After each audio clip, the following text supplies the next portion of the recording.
Obrigado, irmã. Glória a Deus.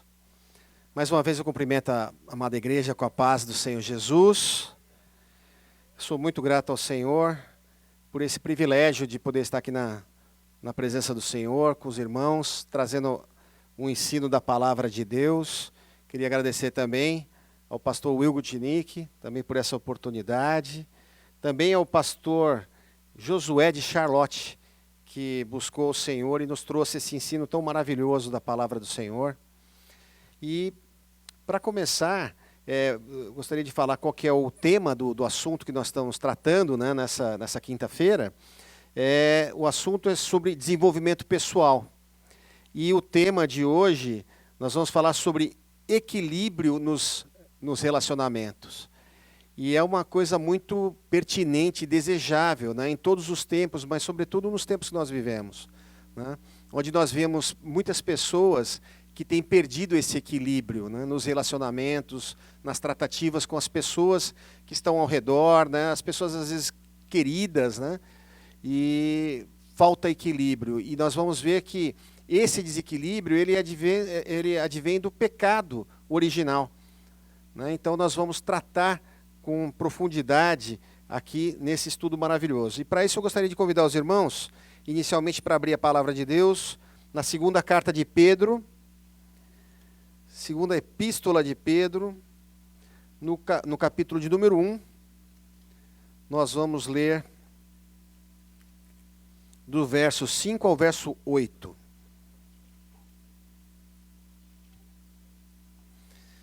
Então, Pedro, segunda carta de Pedro,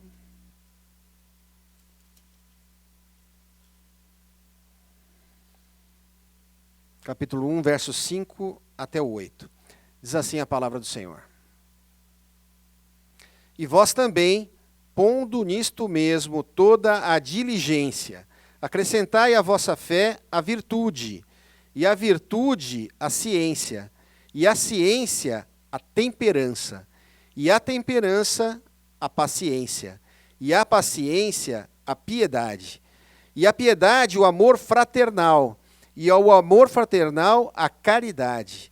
Porque se em vós houver em abundarem estas coisas, não vos deixarão ociosos, nem estéreis no conhecimento de nosso Senhor Jesus Cristo. Louvado seja o nome do Senhor.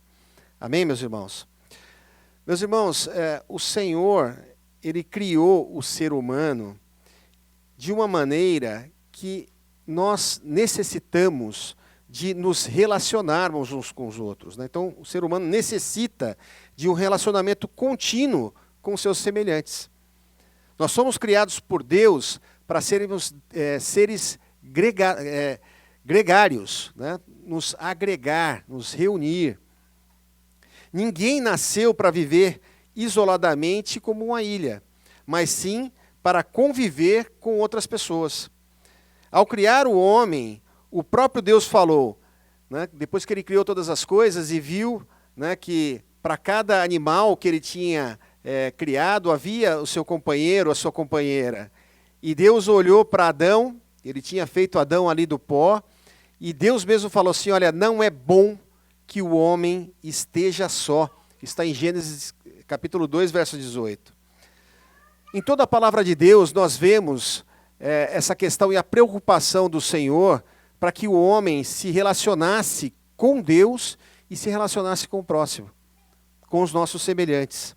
E o livro de Eclesiastes, ele mostra a importância das relações humanas e o valor significativo que as outras pessoas podem ter para nós mesmos. Em Eclesiastes capítulo 4, do verso 9 ao 12, a palavra diz assim, melhor é serem dois do que um, porque tem melhor paga do seu trabalho. Porque se um cair, o outro levanta o seu companheiro, mas ai do que está só, pois caindo não haverá outro que o levante. Também se dois dormirem juntos, eles se aquentarão, mas um só, como se aquentará? E se alguém quiser prevalecer contra um, os dois lhe resistirão, e o cordão de 3 dobras não se quebra tão depressa. Então, o Senhor falando através da sua palavra, os benefícios de nós termos relacionamentos uns com os outros. E aqui fala também dos casais, né? Quando os dois estão juntos, que um dá suporte para o outro. Se houverem situações adversas na vida, um tem como defender o outro, os dois formam, né? São mais fortes do que um sozinho. E aí fala também do cordão de 3 dobras, né? E aí o número 3, ele fala também do nosso Deus triuno, que o Senhor é aquele que está sempre conosco, porque o Senhor, como nós falamos aqui, a palavra de Deus fala, ele criou o homem para ter esse relacionamento com ele. Então esse nó de 3 dobras, né? Quando 2 pessoas estão convivendo e Deus é o centro de todas as coisas, né? Esse suporte, esse apoio do Senhor é firme na vida dessas pessoas. Muitas vezes nós olhamos à nossa volta e, considerando os fatos que ocorrem todos os dias, é possível nós percebermos que em todas as situações estão envolvidos comportamentos que revelam a forma peculiar de cada pessoa e o modo como cada um de nós age um com o outro. Nós temos também, no estudo da palavra, também nós podemos ver como que Jesus se comportava e como que Jesus também se preocupava em se relacionar com as pessoas. Ora, Jesus, ele mesmo sendo Deus, que criou todas as coisas que existem, né? Ali, ele já na eternidade, né? A figura do Pai, a pessoa do Pai, do Filho e do Espírito Santo, que criou todas as coisas, ele mesmo, ele não estava só, e não queria que o homem estivesse só, né? E quando nós vemos um relacionamento que é harmonioso e cooperativo, né, entre as pessoas, gera-se uma satisfação e um progresso, as coisas fluem, quando existe esse relacionamento harmonioso. Mas, no entanto, se o relacionamento entre as pessoas é muito conflituoso, há muitos conflitos, muitas contendas, né, surgem muitos obstáculos ao desenvolvimento das atividades. As coisas parecem que não fluem bem, se há muita contenda nos relacionamentos, né, gerando barreiras para o alcance dos objetivos propostos. Como nós estamos falando aqui, Jesus, ele desceu do céu e na realização do seu ministério, ele chamou para si, escolheu aqueles que ele queria, escolheu 12 pessoas para juntos levarem a palavra do Evangelho. Então Jesus sempre quis que o homem estivesse agregado ao seu redor. A vida de caos e desequilíbrio, ela começou com o primeiro pecado do homem, lá no Jardim do Éden. Porque antes as coisas todas foram feitas em harmonia por Deus. E o Senhor visitava o homem e a mulher todos os dias, na viração do dia, para ter esse relacionamento com o homem. Quando o homem pecou e foi destituído da sua presença, e aí começou o caos e o desequilíbrio. Né? O pecado, então, ele é a fonte geradora de toda a instabilidade. A natureza humana, manchada pelo pecado, tornou-se incapaz de trazer de volta o seu estado original, de retidão e equilíbrio que o homem tinha no Éden, na presença de Deus. A Bíblia, ela diz que todos nós pecaram, e que o salário do pecado é a morte. E todos nós estávamos mortos em nossos delitos e pecados. E nesse estado de morte espiritual, apenas resta ser guiado pela inclinação dos prazeres. Então, no pecado, o homem faz aquilo que dá na vontade dele, aquilo que está nos seus pensamentos, e tudo se inclina para isso, aos prazeres e apetites carnais, ou seja, uma vida insaciável. O homem, ele não sente essa satisfação fora da presença do Senhor. Ele está sempre necessitando de coisas, né? E tem uma vida totalmente desequilibrada e insaciável. A máxima do mundo sem Deus é: eu faço aquilo que eu quero. Não há limites para o homem fazer aquilo que ele deseja fazer. E o que nos consola é o fato de nós sabermos que nós não fomos largados à nossa própria sorte. Porque o Senhor, ele, por amor que ele teve ao mundo, no Evangelho de João ele diz que Deus amou o mundo de tal maneira que ele enviou o seu Filho, né? E dessa forma, enviando o seu Filho, ele nos deu vida e uma nova natureza através da aliança que ele faz conosco no sangue de Jesus. Nós podemos, depois do advento da vinda do Senhor Jesus, do sacrifício dele na cruz, nós podemos sair desse ciclo vicioso do pecado. Porque quando nós estávamos afastados de Deus, nós servíamos as nossas concupiscências e servíamos aquele que é o príncipe desse mundo. Estávamos escravizados ao nosso pecado e aquele que é o pai do pecado. E com a vinda do Senhor Jesus, o Senhor Jesus nos tirou desse ciclo vicioso. Então nós não servimos mais ao pecado. Nós temos a liberdade de amarmos a Deus e termos uma vida reta com Ele. Louvado seja o nome do Senhor. E como nós podemos ter equilíbrio, né, dentro de uma situação, de um mundo ainda caótico, né? Basta que nós peçamos ao Senhor para que Ele nos dê o fruto do Espírito Santo. Né? E o que é o fruto do Espírito Santo? É o domínio próprio, o equilíbrio e o nosso autocontrole. Mas o que é o equilíbrio? O equilíbrio é a capacidade que o homem tem de se manter de pé, mesmo que seja sobre uma corda bamba. Então o equilíbrio dá essa capacidade. A estabilidade emocional, social, física e espiritual. Viver com temperança, que é a virtude de quem domina seus desejos e paixões, especialmente os seus apetites carnais.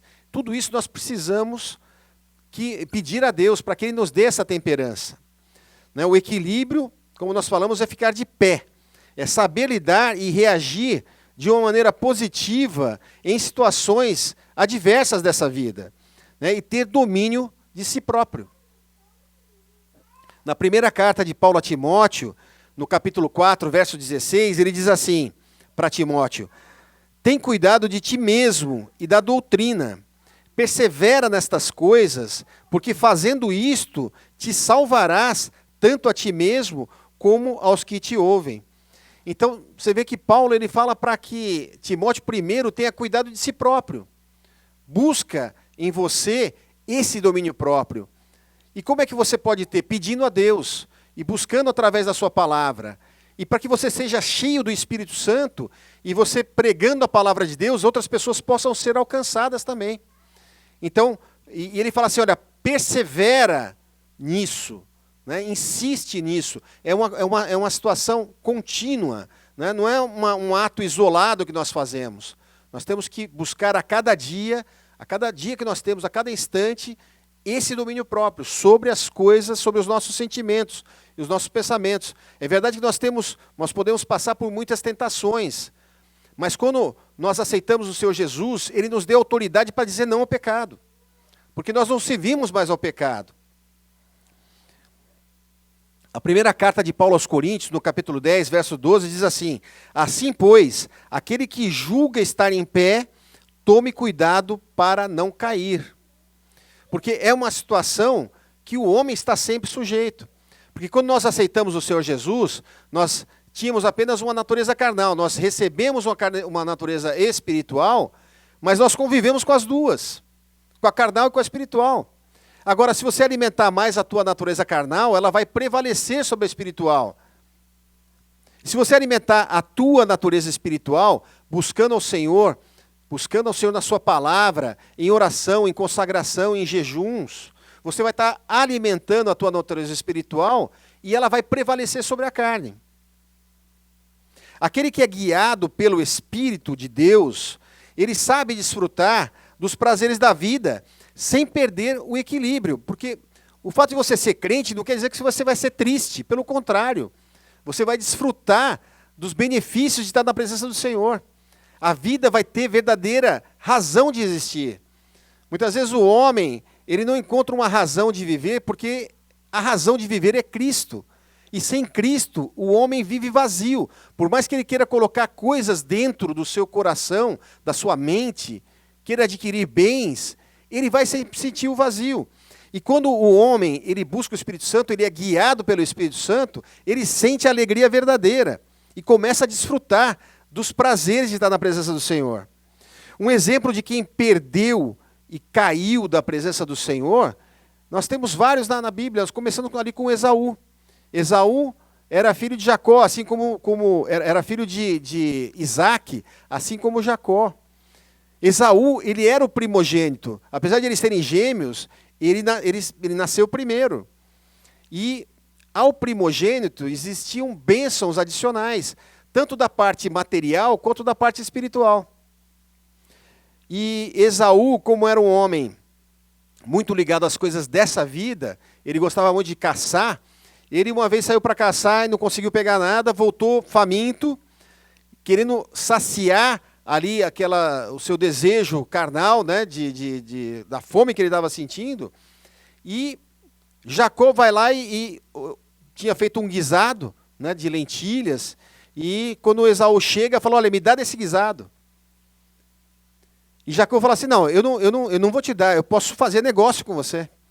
Eu posso te dar o guisado se você me der o teu direito da primogenitura, que era essa bênção que o primogênito, o primeiro filho, varão, tinha como uma bênção da herança espiritual do seu pai Abraão, né, do seu avô Abraão e do pai Isaac. E ali Esaú despreza a bênção da primogenitura e troca por aquele prazer pequeno, por um pedaço de carne. E é isso que espiritualmente muitos de nós fazemos. Para saciar uma coisa passageira, nós entregamos as bênçãos, desprezamos as bênçãos do Senhor. Então, ele vendeu o seu direito de primogenitura ao seu irmão Jacó, né? Seu castigo foi que, por um pedaço de carne, ele deixou de desfrutar das bênçãos de ser o filho mais velho. Em Romanos 14, verso 17, diz assim, porque o reino de Deus não é comida nem bebida, mas justiça e paz e alegria no Espírito Santo. Então, nós vemos ali que essas coisas temporais, elas são muito pequenas em relação às grandes bênçãos que o Senhor tem para nos dar, por estarmos na sua presença. Existem duas palavras no grego que são utilizadas para quando se quer dizer a respeito de equilíbrio. Equilíbrio de temperança, autocontrole e domínio próprio. As palavras são encrateia e sofronismos. Todas essas duas palavras, elas dizem respeito, né, e denotam o dom do Espírito Santo, que está ali em Gálatas capítulo 5, verso 23, que habilita o cristão, eu vou falar de novo, meus irmãos, o dom do Espírito Santo, ele habilita o cristão a resistir às tentações. Ou seja, nós todos somos tentados diariamente, o tentador ele está ao redor. Mas o fruto do Espírito nos dá força para vencermos as tentações. Os irmãos lembram que até o próprio Senhor Jesus foi tentado. Mas ele ali cheio do Espírito Santo, ele venceu todas as tentações e nós não podemos minimizar porque o nosso Senhor Jesus ele foi tentado em tudo. Tudo que nós passamos por tentações, ele foi muito mais tentado. Mas ele resistiu pelo dom do Espírito que estava com ele, através da palavra de Deus. Então, esse dom do Espírito é o que nos dá poder para resistir às tentações e manter a nossa mente firme e livre do pecado. Na primeira carta de João, no capítulo 2, verso 17, diz assim, ora, o mundo passa e os seus desejos pecaminosos, mas aquele que faz a vontade de Deus, esse permanece para sempre. Então nós não podemos deixar essas coisas passageiras do mundo, né, por algo que nós vamos ter na eternidade para sempre. Essa bênção do Senhor. Nós vamos falar um pouquinho agora sobre Jesus e as relações humanas, né? O nosso Senhor Jesus, ele deu um grande exemplo de relações humanas. Então, durante o seu ministério, ele realizou vários discursos em grandes concentrações. Então, onde Jesus passava, havia multidões de pessoas para ouvir a sua boa palavra. O seu trabalho, porém, ele foi também caracterizado pelo seu contato pessoal. Porque mesmo diante de multidões, o Senhor Jesus ele parava ali para falar com uma mulher que tinha um problema de fluxo de sangue. Ele parou ali para curar o cego Bartimeu que estava à beira do caminho. Então o Senhor Jesus, ele não se empolgava o fato de ter multidões, ele valorizava mais as pessoas que estavam perto e que queriam ter um relacionamento mais íntimo com ele. E para esses, o Senhor Jesus esclarecia a sua palavra, porque Jesus falava, muitos ouviam, mas poucos entendiam o que ele tinha para falar. À medida que a pessoa tinha mais intimidade, aqueles que eram os discípulos, Jesus explicava as suas parábolas, né? Então, apesar de realizar grandes concentrações, Jesus não estimulou o movimento de massas populares. Em algumas ocasiões, ele desaparecia e fugia da multidão. Ele não queria fama para si mesmo. A pedagogia de Jesus afirmou que o mestre interessava-se mais para que poucos o entendessem bem e se enchessem de seu espírito, do que por grandes multidões que o seguissem de maneira superficial. Jesus ele empregou a maior parte do seu tempo lidando com pessoas. Os fatos mais brilhantes que ocorreram durante os 3 anos e meio do ministério de Jesus aconteceram através dessas atividades junto a indivíduos. Não foi por acaso que o texto da Bíblia, em João, capítulo 3, verso 16, diz o seguinte: o mais citado e o mais pregado pela maioria dos evangelistas, né? Não foi dito para uma multidão, mas apenas para um homem.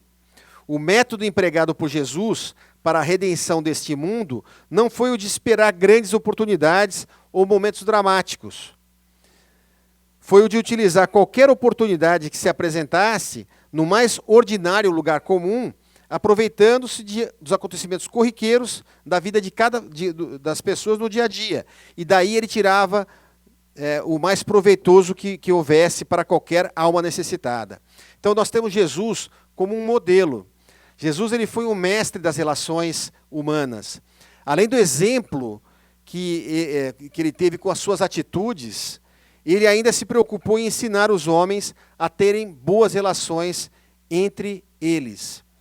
Então, ao responder a um doutor da lei, o maior de todos os mandamentos, Jesus disse o seguinte: amarás a Deus sobre todas as coisas. E ele acrescentou: amarás também ao teu próximo como a ti mesmo. Então ele faz menção da primeira coisa, que você tem que ter o amor a você mesmo. E você também amar os outros.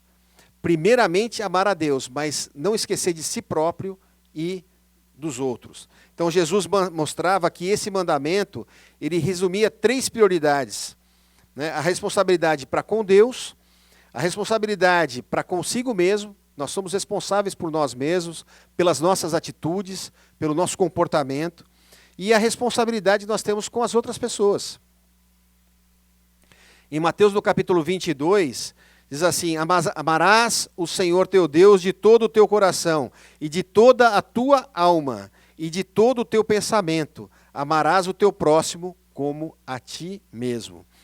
Então, aprendendo a viver com equilíbrio e harmonia com o próximo. Nós podemos viver e conviver bem com as pessoas. Um bom relacionamento, ele requer o desenvolvimento da capacidade de nós convivermos uns com os outros, apesar das nossas diferenças. A harmonia, ela surge da união de vários elementos que formam um todo organizado. A harmonia é o conceito clássico que se relaciona às ideias de beleza, proporção e ordem. Numa construção, numa edificação, essa junção de elementos, ela serve de enfeite, de adorno. Vejamos alguns elementos que são imprescindíveis para um bom relacionamento. Você precisa ter sabedoria, e você precisa buscar essa sabedoria com Deus. Ela precisa ser usada diariamente. Mas como é que nós podemos usar de uma maneira prática e eficaz? A sabedoria é uma capacidade dada por Deus, e pode ser adquirida pedindo a Ele. Né? Usá-la significa pôr em prática algumas atitudes indispensáveis à nossa vida cristã, e vamos ver alguns atos de sabedoria. Em primeiro lugar, a firmeza. Né? Então seja firme em suas convicções e use sempre a palavra de Deus como seu manual de orientação. Não busque as suas próprias experiências, mas procure aconselhar as pessoas, os seus familiares, as pessoas, os seus amigos, através de uma fonte segura que é a palavra de Deus. Então, existem pessoas que constroem seus objetivos baseados naquilo que os outros pensam, mas feliz é o homem que age sabiamente segundo os conselhos da palavra de Deus. Em Provérbios capítulo 30, verso 5, diz assim que toda a palavra de Deus é pura e escudo é para os que confiam nele. Então, a palavra de Deus nos protege também das situações dessa vida. É importante que nós reconheçamos sempre os nossos erros, né? Nos tornando uma pessoa capaz de mudar as nossas atitudes. Então, primeiramente, você tem que reconhecer que você é pecador, se arrepender do teu pecado e mudar a tua atitude em relação ao pecado e ter uma vida nova na presença do Senhor. Às vezes nós achamos que pelo fato de sermos líderes, estamos sempre certos, tornando-nos irredutíveis. Então, é necessário nós abandonarmos o erro e é um ato de grandeza moral. Provérbios 28 também diz assim, no verso 13, o que encobre as suas transgressões nunca prosperará, mas os que as confessa e deixa alcançará misericórdia. Davi, ele também sentiu isso na sua própria pele. Davi falou que enquanto ele estava escondendo o pecado dele, os ossos dele é como se estremecessem e se enfraquecessem. Mas quando ele confessou o pecado dele diante de Deus, ele teve uma nova fase na presença do Senhor, né? E ele alcançou misericórdia de Deus. Porque mesmo ele sendo um homem falho, a palavra diz que o coração de Davi era o coração segundo o coração de Deus. É importante também que nós tenhamos humildade, né? Pratique a humildade. A vaidade e o orgulho são sentimentos que prejudicam as nossas vidas e nos faz perder o sentimento de proporção. A Bíblia, ela sempre nos orienta a tratarmos o outro como se o outro fosse superior a nós. Por mais que você seja sábio, há sempre alguém que é mais sábio que você. Por mais que você seja inteligente, há sempre alguém que é mais inteligente que você. Por mais que você ache que você é forte, há sempre alguém mais forte que você. Provérbios também diz o seguinte, que a soberba do homem o abaterá, mas a humildade, o humilde de espírito obterá honra. É necessário também que nós aprendamos a ser uma pessoa resignada.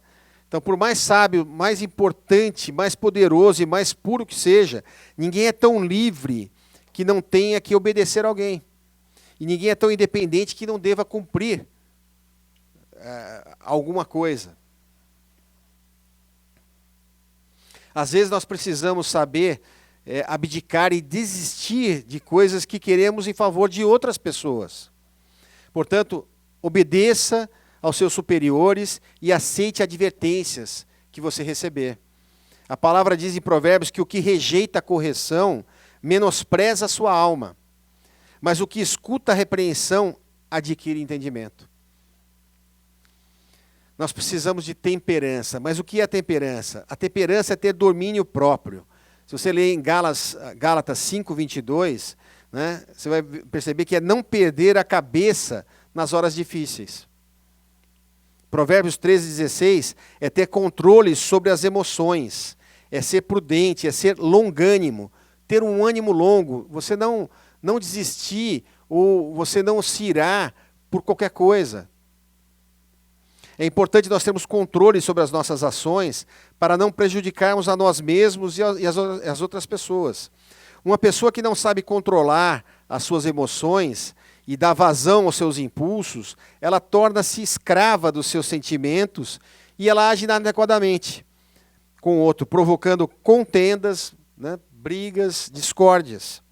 Algumas vezes, a ira, ela causa feridas emocionais que são difíceis de cicatrizar. Portanto, vamos nos lembrar, não são suas emoções que devem controlar a sua vida. Toda vez que você age com o coração, a palavra do Senhor diz que o coração do homem é enganoso. Pelo contrário, você deve aprender a ter controle sobre as suas emoções e não deixar a ira, a raiva abundar em seu coração. Nós precisamos ter controle sobre as nossas ações.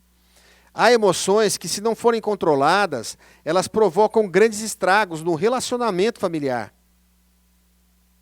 A ira, por exemplo, ela pode levar a pessoa a um estado de loucura e perda total da razão. Por esse motivo, a ira é mencionada na Bíblia inúmeras vezes em lista de pecados. Em Provérbios 10, verso 12, diz que o ódio ele excita contendas, mas o amor ele cobre todas as transgressões. Um verdadeiro cristão, ele sabe compreender, ele sabe tolerar e perdoar os outros. E isso só é possível quando nós aprendemos a amar. Quem ama não pensa apenas em si. A palavra de Deus, ela nos ensina que o amor, ele não busca os seus interesses. Portanto, procure a cada dia vencer o ódio e o ressentimento e aprenda a praticar o amor. Fazendo isso, você evita brigas, você evita contendas. Uma grande virtude que deve ser cultivada é a longanimidade. O livro de Provérbios, ele está cheio de exemplos disso. No capítulo 15, no verso 18, ele diz que o homem iracundo, né, aquele que se ira facilmente, ele suscita contendas, mas o homem que é longânimo, ele apaziguará a luta. Ser longânimo é ser tolerante. A maioria das pessoas vive no limite da sua paciência e se irrita facilmente com tudo e com todos. Nós devemos, porém, aprender a praticar a longanimidade. Aprenda a desenvolver a tolerância máxima. Nos momentos em que o sangue ameaça ferver, procure se controlar. Lembre-se que na cruz, Cristo destruiu a inimizade e a porfia e construiu a unidade. Então, no sacrifício do Senhor Jesus, ele nos trouxe paz. Quando Jesus apareceu ali para os discípulos, já ressurreto, né, os discípulos estavam tremendo de medo, porque eles tinham abandonado a Cristo. E eles estavam ainda sentindo que a ira de Deus ia vir sobre eles. E aí Jesus aparece para ele, a primeira coisa que Jesus fala é: haja paz, paz seja convosco. Ou seja, a ira de Deus que existe sobre o pecado do homem, Jesus apaziguou. Ele apaziguou a ira de Deus. E a Bíblia nos ensina que somos um em Cristo. Então busque, portanto, sempre a união e a paz com todos, enquanto nós estamos vivos. Né? Aprenda a não brigar, a não contender. Pratique sempre o amor. Não busque os seus próprios interesses. Dê a sua razão para o outro e ela voltará para você. Muitas vezes, o homem, quando ele está cheio de razão, ele comete os piores pecados. Não porque ele acha que ele está cheio de razão. E ele acha que porque ele tem razão, ele pode fazer qualquer coisa. Nós precisamos pedir a Deus a capacidade de perdoar, lembrando que Ele primeiro nos amou e Ele primeiro nos perdoou. Desfrutar de uma amizade pura, sincera e leal é algo maravilhoso. Mas como é triste sofrer uma decepção ou ser machucado por aquele a quem você tem amizade. Então, normalmente, nós nos decepcionamos com aqueles que nós esperamos alguma coisa. Aquelas pessoas que nós temos mais intimidade, nós confiamos mais.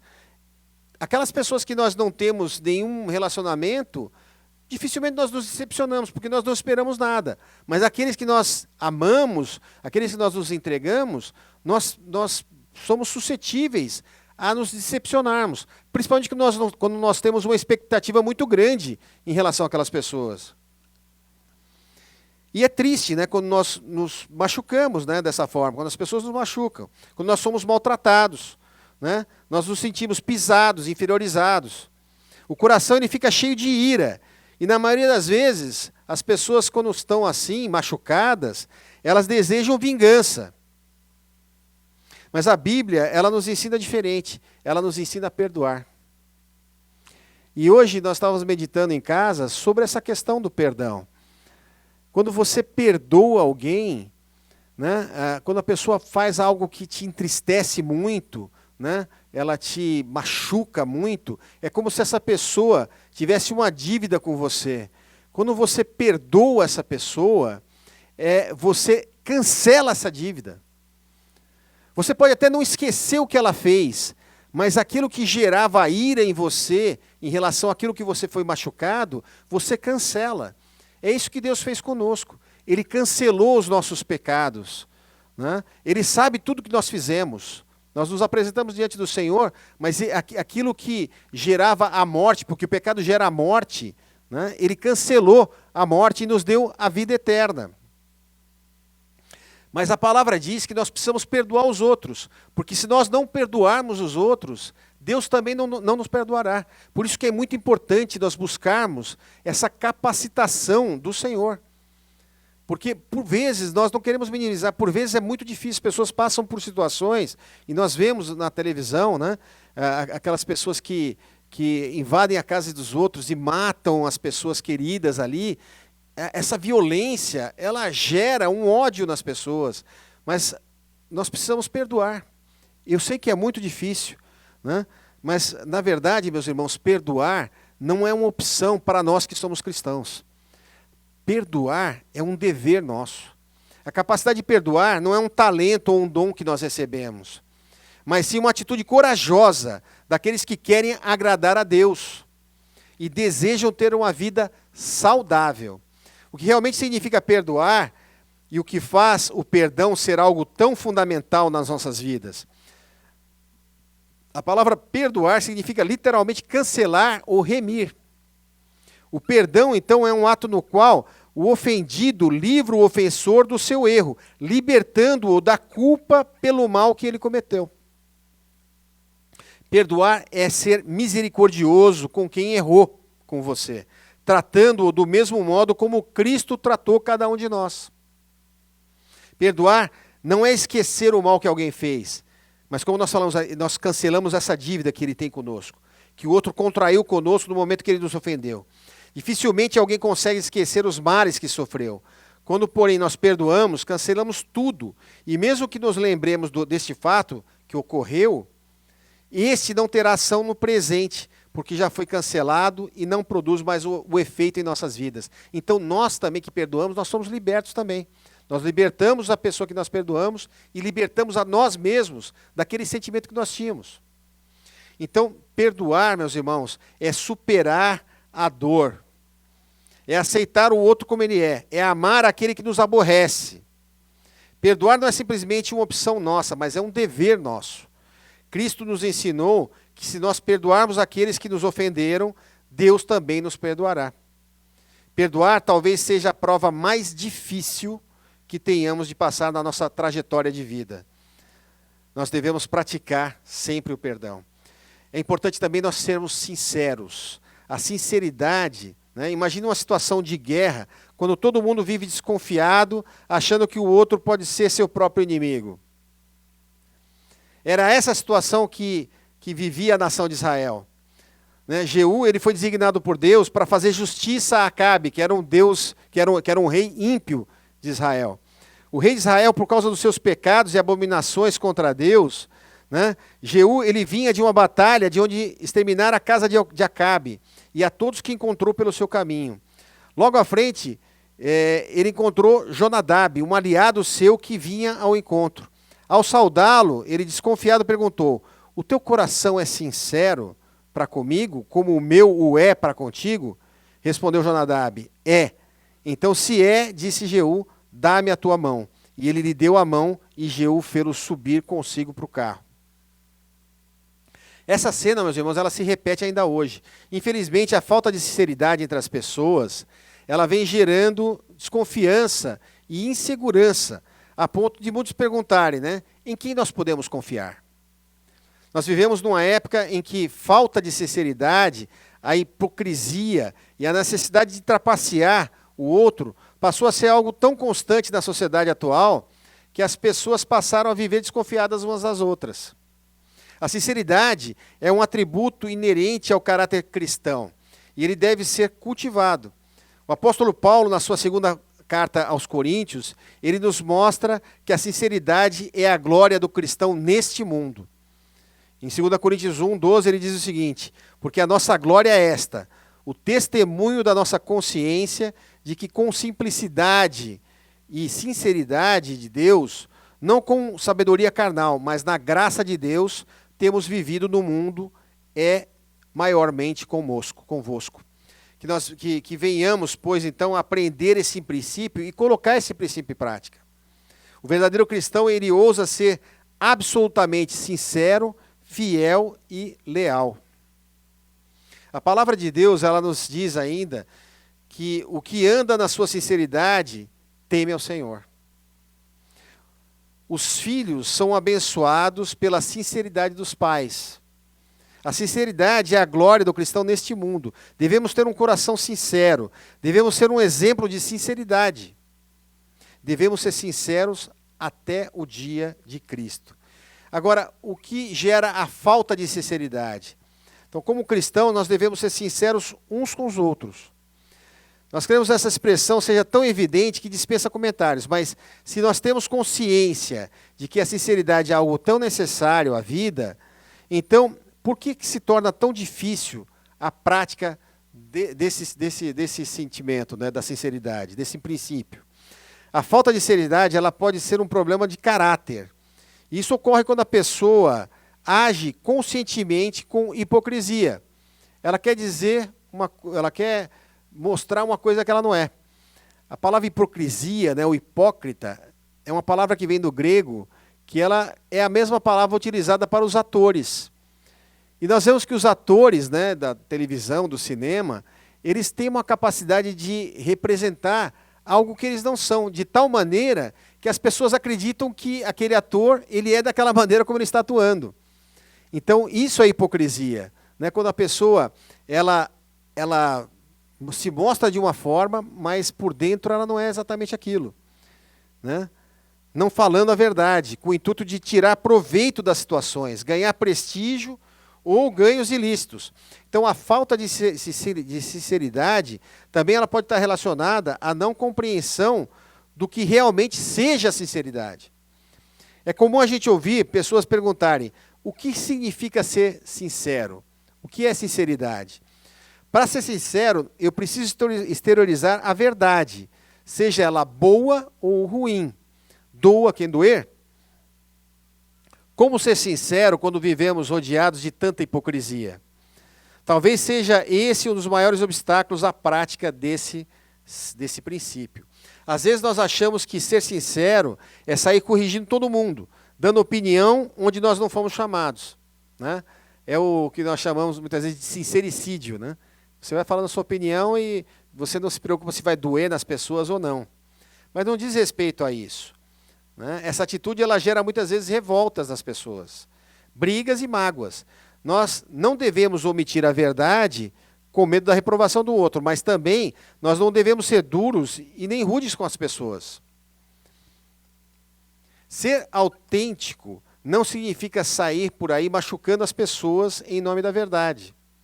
Algumas pessoas acham que sinceridade é rasgar o verbo, é dizer tudo o que sente sem pensar no outro. Não é assim. Ser sincero não significa ser grosseiro e indelicado. O que mais dói quando se ouve uma verdade ou uma crítica não é, na maioria das vezes, o que se diz, mas o modo, a maneira como você fala, a maneira como a verdade é transmitida.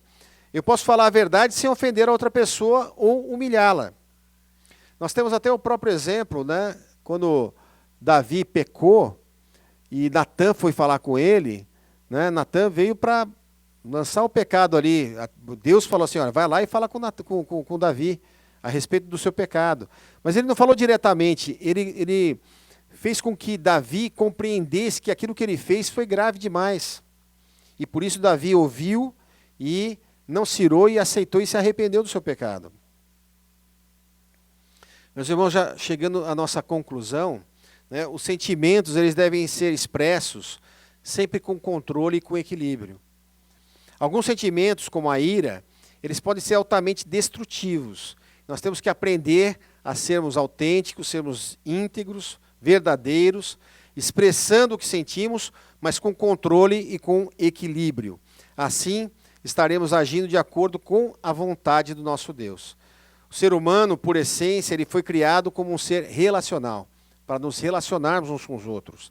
E a palavra de Deus nos ensina que é fundamental nós respeitarmos também a hierarquia, né? Que possamos buscar equilíbrio aos pés do nosso Senhor Jesus Cristo, que respondia com temperança e equilíbrio, e mesmo estando na cruz ele disse: perdoai-lhe porque não sabe o que fazem. Amém, meus irmãos? Que essa palavra venha aos nossos corações de uma maneira que venha produzir uma mudança nas nossas vidas e que nós venhamos a obedecer a Deus, buscando junto ao Senhor o dom do Espírito Santo, a temperança, o equilíbrio, a bondade, a benignidade, a longanimidade, e que o nome do Senhor seja glorificado em nossas vidas. Amém, meus irmãos? Que o Senhor nos abençoe com essa palavra. Vamos ficar de pé e orar ao nosso Deus e entregar esse período na sua presença.